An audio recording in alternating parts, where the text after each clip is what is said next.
और विश्वास का जब ये झूला पावन झूला, तेरे पावन उपकारों को ये संसार न भूला। बस गई अखियों में मूर्ति तुम्हारी, चढ़ गई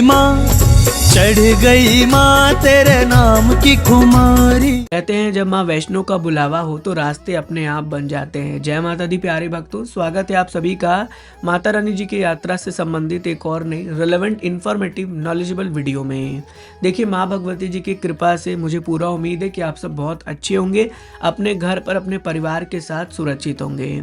और हर महीने की तरह इस मंथ की भी यात्रा प्लानिंग का एक वीडियो हम लेकर आ चुके हैं, जिसमें हम आपको बताने वाले हैं कि अप्रैल में अगर आप यात्रा कर रहे हैं तो आपको किन किन बातों का ध्यान रखना है, कैसे दर्शन करना है, पैकिंग कैसे करना है, कौन कौन से सामानों को लेकर जाना है, आपकी यात्रा किस रूट से होगी, होटल वगैरह कैसे मिलेंगे, और भी बहुत सी ऐसे डेप्थ एंड डिटेल इन्फॉर्मेशन जो कि आपकी यात्रा में आपको बहुत मदद करेंगे और आपकी यात्रा सुरक्षित व आरामदायक भी होगी।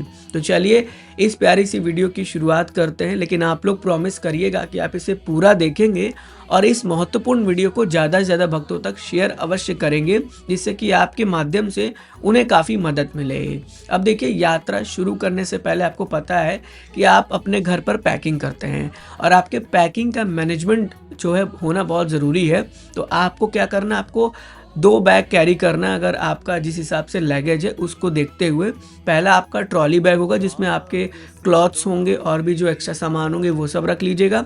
और पिट्ठू बैग एक कैरी करिएगा जिसमें कि आपके इलेक्ट्रॉनिक जितने भी डिवाइसेस होंगे वो हो जाएंगे, जैसे चार्जर हुआ, पावर बैंक हुआ, और आपके खाने पीने की जो सामान होगी वो उस बैग में होगी। तो ऐसे 2 बैग का मैनेजमेंट बना के चलिएगा और इससे आपको कटरा में जाकर भी फ़ायदा होगा, क्योंकि आप कटरा पहुँचेंगे तो ट्रॉली बैग आप कर देंगे जमा अपने जहाँ भी स्टे लिया होगा, और पिट्ठू बैग लेके आप यात्रा पे चढ़ाई के लिए आगे बढ़ सकते हैं। तो इस तरीके से प्लानिंग करना बहुत ज़रूरी है बैग का। अब घर से आपको कौन कौन सामान कैरी करना है ये भी ध्यान रखना चाहिए। तो सबसे पहले आप अपना एक जो है क्लॉथ्स का मैनेजमेंट तैयार कर लीजिए, पूरा एक सेट रेडी कर लीजिए, 2 से 3 सेट अपने साथ ज़रूर रखिए। इसके अलावा आपके जो भी ज़रूरत के सामान है जो आपको लगते हैं वो तो आपको लेके जाना ही चाहिए, लेकिन आपका पावर बैंक, आपका चार्जर, आपका हेडफोन, आपका और भी जो डिवाइसेस हैं इलेक्ट्रॉनिक में वो कैरी कर लीजिएगा। अपने साथ रेनकोट, अम्ब्रेला, गर्म कपड़ा, एक हुडी या जैकेट ज़रूर रखिएगा, बिकॉज अभी भी आपको भवन पर ठंड लगेगा। और मेडिसिन अपने साथ रखते हुए ORS के पाउडर्स भी रखिएगा, जिससे कि आपको एनर्जी भरपूर मिले। और चॉकलेट्स कैरी करके जाइएगा, क्योंकि चॉकलेट्स में भी बहुत एनर्जी होता है जो आपको यात्रा में आगे बढ़ने में काफ़ी मदद मिलेगा। मैंने एक्सपीरियंस किया है, इसलिए मैं आपको ये बता पा रहा हूँ। तो और भी जो ऐसी चीज़ें हैं जो आपको लेकर जानी चाहिए, जो मैंने आपको बताया, अपने अकॉर्डिंग आप और भी चीज़ को कैरी कर सकते हैं। शूज़ पहन के जाएं तो ज़्यादा अच्छा होगा, और आपका जो नीचे का पैंट होगा वो ट्रैक पैंट हो या कह लीजिए लोअर टाइप का पैंट हो तो ज़्यादा अच्छा रहेगा, जिससे आप कंफर्टेबली जो है ट्रैकिंग कर सकते हैं। तो ये चीज़ आपको ध्यान ज़रूर रखना चाहिए। अब आपको कुछ चीज़ों को अवॉइड भी करना चाहिए, जैसे ज्वेलरी वगैरह लेकर मत जाइए, बहुत बड़ा बैग मत कैरी करिए, अननेसेसरी आइटम जिसका कोई यूज़ ही नहीं है, जैसे बहुत से श्रद्धालु जो है वो ऊपर ट्रॉली बैग लेके पहुंच जाते हैं, तो ये सब चीज़ें मत कैरी करिए। नॉर्मल जो आपके लिए ज़रूरत है वही सब आपको कैरी करना चाहिए। अब आगे बढ़ते हुए बात करते हैं कि अब आप दरबार पहुंचेंगे तो पहुंचने के लिए आपके पास ट्रेन है, फ्लाइट है, बस है, 3 ऑप्शन है। ट्रेन के लिए कई लोगों का जो टिकट बुक होगा उनको कोई दिक्कत नहीं है, लेकिन जिनका टिकट नहीं बुक है उनके लिए NTS का ऑफिशियल वेबसाइट है, आप यहाँ पहुँचिए, यहाँ अपने स्टेशन से कटरा या जम्मू के लिए ट्रेन सर्च करिए और देखिए कई बार भारतीय रेलवे द्वारा समर टाइम में यानी अप्रैल में, जून में स्पेशल ट्रेन चलाया जाता है, तो वो भी आप यहाँ पर जाकर सर्च करके देख सकते हैं। अगर यहाँ पर अवेलेबल हो तो आप अपनी टिकट्स कर सकते हैं। और बस के लिए तो आपको बहुत आराम से दिल्ली से कटरा के लिए बसेस मिल जाएंगी। फ़्लाइट भी आप अपने अकॉर्डिंग चेक कर लीजिए, जैसा जो आपका बजट है, अगर अलाउड कर रहा है बजट तो आप उस अकॉर्डिंग अपना टिकट्स वगैरह कर सकते हैं। तो ये सब रहा वहाँ तक पहुँचने के लिए ट्रैवल गाइड।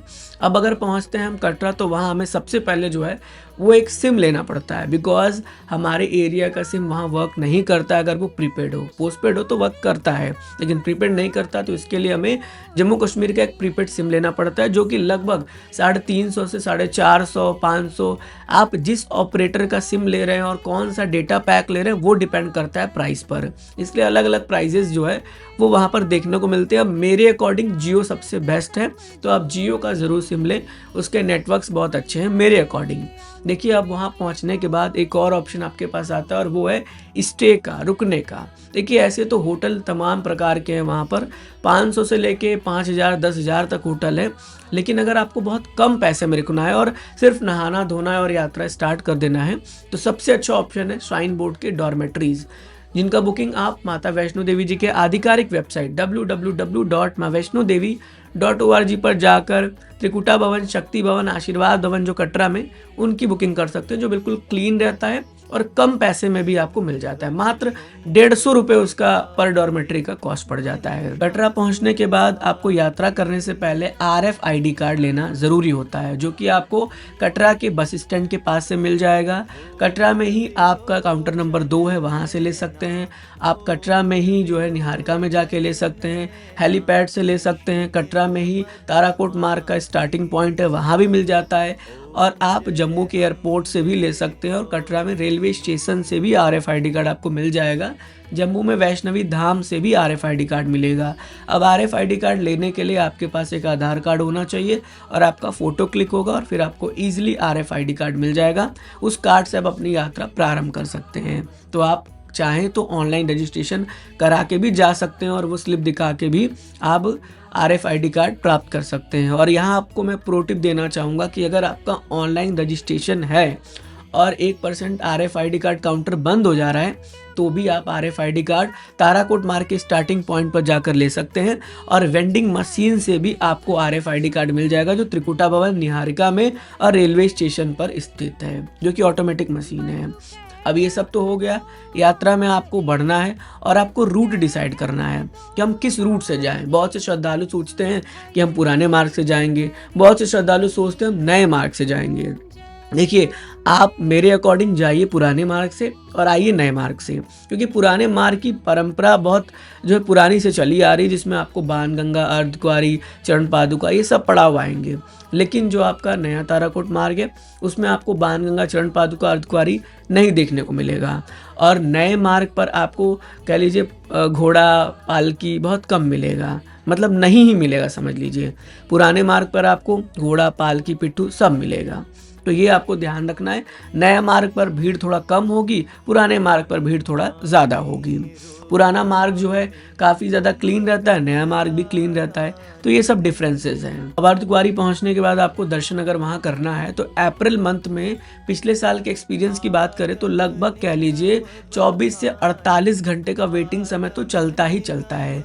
तो वहां पहुंच के आपको एक जो है गर्भजून पर्ची काउंटर पर पर्ची कटाना पड़ेगा और उसको लेके आप भवन चले जाइए। वापसी जब आप वहां से दर्शन करके आते हैं तब आप दर्शन कर सकते हैं, नहीं तो अगर आप चाहें तो वेट भी कर सकते हैं। ठीक है, चलिए अब हम भवन पहुंचते हैं। भवन में आपको दर्शन से पहले अपना सारा सामान लॉकर में रखना है। लॉकर 2 तरह के अवेलेबल हैं। पहला लॉकर जो होता है वो स्मार्ट लॉकर है, जहां आप 50 रुपये दीजिए, अपना सामान रखिए 3 घंटे के लिए और फिर अपना सामान निकाल लीजिए, जो कि ईजी है, लाइन में भी नहीं लगना पड़ता है। लेकिन वहीं फ्री में आपको पार्वती भवन में लॉकर मिलता है, जिसमें आपको 100 रुपये एक तरीके से रिफंडेबल होता है, वो देना पड़ता है। और जब आप अपना वापस से लॉकर लेंगे तो 100 रुपये आपको वापस मिल जाएंगे। तो ये सब चीज़ें आपको ध्यान रखना है। दर्शन के वक्त सिर्फ और सिर्फ आपके पास पैसा और प्रसाद होना चाहिए, इसके अलावा कोई भी आइटम अलाउड नहीं होता है। अब श्रद्धालु दर्शन करने के लिए जब जाते हैं तो वो बहुत ज़्यादा इधर उधर देखते हैं या आपस में बातचीत करते हैं, वो आपको नहीं करना चाहिए। आपको अपना केंद्र सिर्फ माता रानी के 3 पिंडियों के पास ही लगा के रखना है, उन्हें ही देखना है, उनके ही दर्शन करना है। गुफा के अंदर कोई मूर्ति नहीं है, माता रानी की 3 पवित्र प्राकृतिक पिंडियों के दर्शन आपको होते हैं। इस बात का भी आपको बड़ा ध्यान रखना चाहिए। अब दर्शन का सही समय क्या होना चाहिए? अप्रैल में तो देखिए श्रद्धालु की रौनक बढ़ती है, भीड़ रहता ही है, लेकिन आपके अकॉर्डिंग अगर आप जा रहे हैं तो समय बड़ा मैटर कर जाता है। अगर वहीं आप दोपहर में जाते हैं 12 बजे के बाद, थोड़ा भीड़ आपको कम मिलेगा, रात में 12 बजे के बाद और कम भीड़ मिलेगा। तो आपके पास 2 ऑप्शन है, या तो रात को 12 बजे के बाद जाइए, या तो दोपहर में 12 बजे के बाद जाइए, या 4 बजे तक दोपहर में, शाम तक, इवनिंग में चले जाइए, क्योंकि उसके बाद आरती शुरू होता है। आरती के बाद लंबी लाइन लग जाती है, तो इसीलिए बेटर है कि आप ये समय का प्लान ज़रूर करें। अब माता रानी के दर्शन हो चुके हैं तो आपको ऊपर खाने पीने के तमाम प्रकार के ऑप्शंस होते हैं, चाहे आपका प्राइवेट आउटलेट्स हो जैसे सागर रत्ना, हल्दीराम, नत्थू, और भी बहुत सारे ऑप्शंस हैं। बट अगर आप जो श्राइन बोर्ड में खाना चाहते हैं तो उनके भी वहाँ पर भोजनालय बने हुए हैं, आप वहाँ भी खा सकते हैं, आराम से रुक सकते हैं। अब देखिए मौसम की बात करते हैं। श्रद्धालु पूछते हैं मौसम। अब मुझे तो लगता है कि मौसम बताना ये पॉसिबल ही नहीं है, क्योंकि अप्रैल में भी वहाँ पर अभी ठंड लग रही है भवन पे। ट्रैकिंग होगा तो गर्मी लगेगा, लेकिन अप्रैल में भवन पर ठंड महसूस होगा।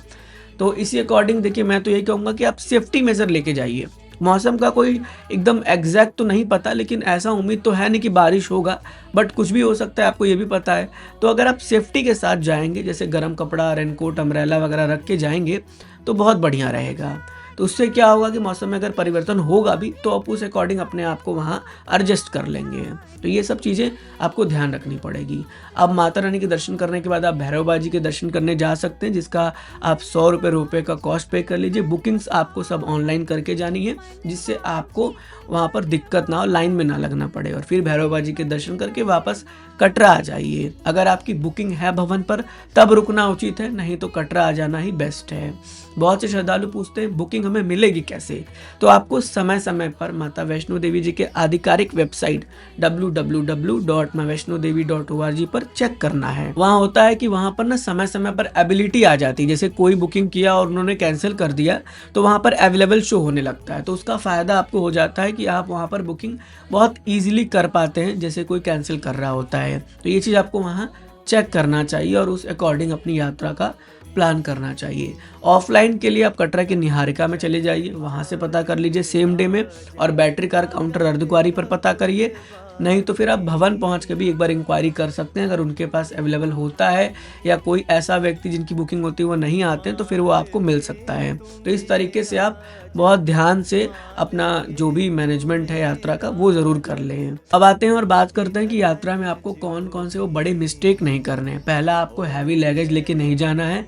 आपको प्लानिंग के साथ ही यात्रा करना, बिना प्लान यात्रा नहीं करना है। रॉन्ग शूज़ नहीं लेके जाना है, बिना रजिस्ट्रेशन के नहीं जाना है। वेदर आप अकॉर्डिंग चेक करके ही जाइए, और सेफ्टी के जितने भी सामान हैं वो सब रखना है, कुछ भी आपको भूलना नहीं है। एक लिस्ट तैयार कर लीजिएगा, वो आपके लिए ज़्यादा अच्छा रहेगा। और चढ़ाई करिएगा तो बहुत बेबी स्टेप से चढ़िएगा, धीरे धीरे चढ़िएगा, दौड़ के नहीं जाना है। किसी को वहाँ पर जाकर प्रताड़ित नहीं करना है, कोई अपशब्द इस्तेमाल नहीं करना है, और सच्चे हृदय से माता रानी के दर्शन करना है। अगर आप ऐसे जाते हैं, भावना सच्ची रखते हैं, तो आपकी यात्रा ज़रूर सफल होती है। बजट की बात करते हैं तो देखिए लगभग ट्रैवल में आपका 500 से 2000 रुपये रख लीजिए, स्टे का भी 500 से 2000 रख लीजिए, और फूड का भी 500 से लगभग 1000 रख लीजिए। तो कुल मिलाकर आपका अगर 2 से 5000 का बजट है तो आप आराम से माता रानी जी के दर्शन करने के लिए जा सकते हैं और यात्रा कर सकते हैं। देखिए ये सिर्फ यात्रा पैरों से नहीं होती, दिल से की जाती है, क्योंकि जब माता रानी के दरबार में आप खड़े होते हैं तब समझ आता है कि बुलावा सच में आता है, और जिसका बुलावा आता है वही दरबार पहुंच पाता है। मेरा अगर बात आपको सही लगे तो अपना फीडबैक कमेंट में ज़रूर दीजिएगा। मैंने पूरी कोशिश की है, A to Z जितना मुझे नॉलेज था, जितना मैंने एक्सपीरियंस किया, वो सब इस वीडियो में शेयर कर दिया, जिससे आपकी यात्रा सुखम, आरामदायक, सुरक्षित हो और माता रानी का खूब आशीर्वाद आपको मिले।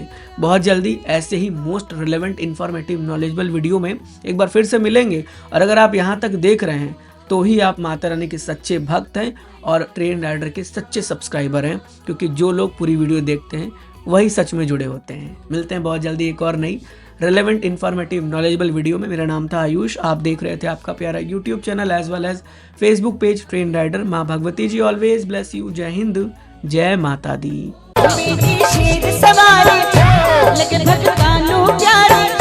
ज्योति मैया